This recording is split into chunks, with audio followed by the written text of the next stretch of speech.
Ramdam na po. Ayan na. Ulit baka ano yung ating audio para malinaw. Ramdam na po ng kampo ni Saldico, dating congressman, ang epekto ng cancellation ng pasaporte niya bilang Pilipino. Ito'y matapos ipag-utos ng korte ang cancellation at ipinatupad kaagad-agad ng Department of Foreign Affairs. Dahil dyan,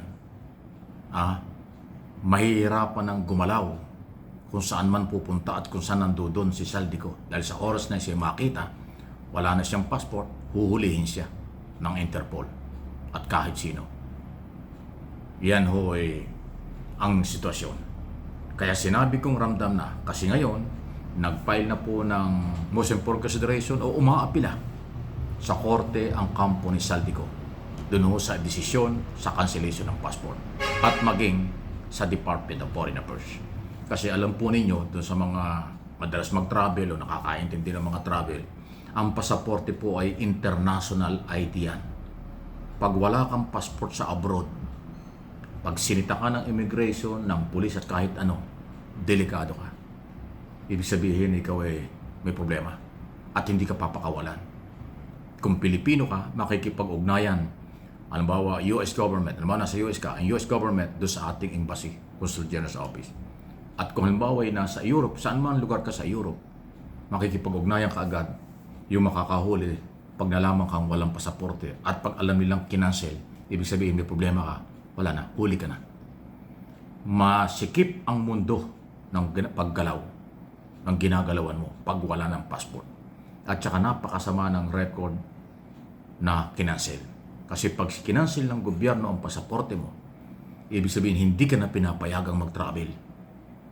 Hindi ka autorisadong gumamit ng pasaporte dahil may mga kaso ang kinakaharap at kung ano man ang mga dahilan.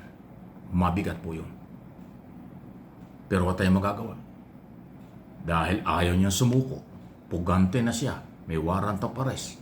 So yun ang mangyayari. At hindi lang po ito kay Saldico. Mangyayari ito sa lahat ng may mga kaso. Katulad ni sa Harry Roque, di ba? Susunod na rin makancel ang passport niyan. Kaya nga umaapila yung meron na rin red notice yan sa Interpol, International Police Organization. Kahit pa sino. Yan ay kapangyarihan ng Philippine government. Under the law. Ang Pilipinong tumakas, nagtatago sa abroad, dahil walang ho ang pwedeng magawa. Gamitin at magpag-ugnayan sa Interpol or cancellation ng passport. Pag kinancel ang passport mo, mahirap ka na ulit magkaroon ng passport. At higit sa lahat, hindi ka na talaga makakapag-travel. Maliban lang kung meron kang ibang passport. Halimbawa, nasa Europe ka, tapos ikaw pala citizen doon, di pa rin bagong problema yan. Wala pa rin, maski pa rin. Hindi ka makakabalik ng Pilipinas. Kung hindi, kahit saan ka magpunta, malabo. So yan po. Kaya yung mga nagpaplano dahil sabit sa korupsyon o anumang kasong kriminal na nakapile sa korte, tapos may warrant of arrest, huwag na ninyong planuhin. At kung may plano kayo, huwag na ninyong ituloy na tumakas kayo. Dahil kasi, mas mahirap pag nahuli ka sa abroad. Mas mahirap pag nakancel ang pasaporte. Kung wala naman kayong kasalanan, wala talaga, malinis ang inyong konsensya, bakit hindi nyo harapin ang korte? Iyan naman ay may proseso. Bibigay ang lahat ng pagkakataon sa inyo.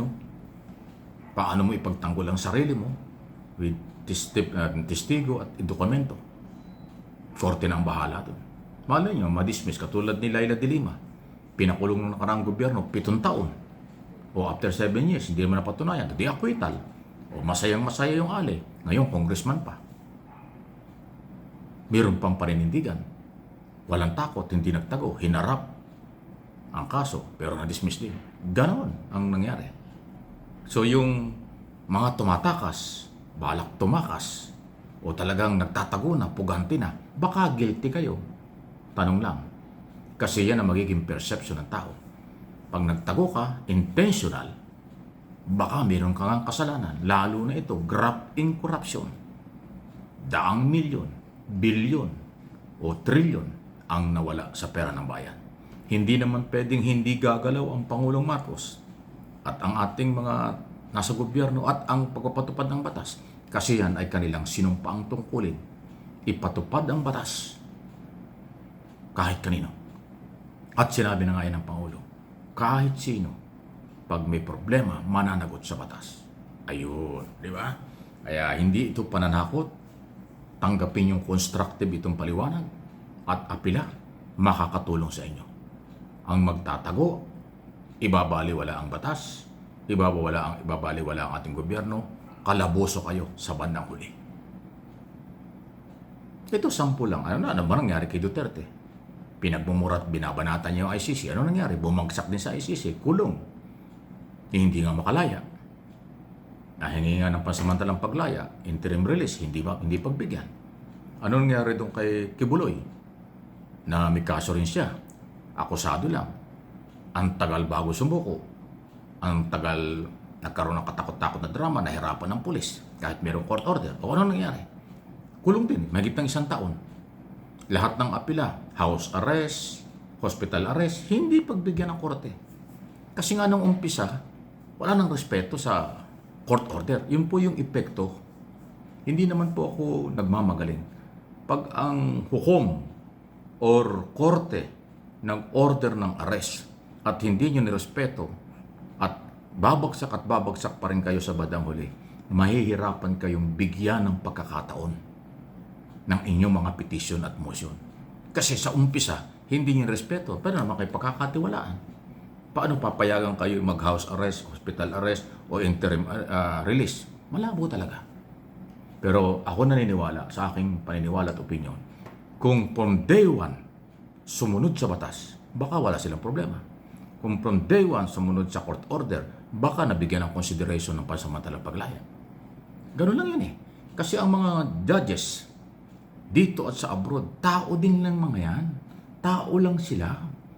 Meron din yung mga yung awa. Meron din yung malasakit. Meron din silang pananagutan sa kailang sarili at sa batas. Pagka sila ay nandyan dyan, hindi naman sila haring nandyan eh. Hindi naman nandyan sila, wala silang pakalam kung anong gusto nila, hindi ganoon. Kaya ang consideration, pagrespeto, pagkilala, sa mga court order, mahalagang mahalaga. So sa lahat po, pero mas maganda yung wala kayong kaso, wala kayong problema. Huwag gumawa ng labag sa batas. Especially yung krimen, buhay ang katapat. Buhay ang buhay ng tao naging problema. Delikado yan. Puro non-bailable offense yan. Kahit na yung issue sa sabong, ang recommendation, kidnap, for homicide, walang bill yan. Qualified human trafficking, non-bailable yan. Murder, non-bailable yan. Graft in corruption, malversation, plunder, non-bailable offense yan. Ganong katindi ang batas. Hindi yan pwedeng pakiusapan. Please like and share ang ating mga video.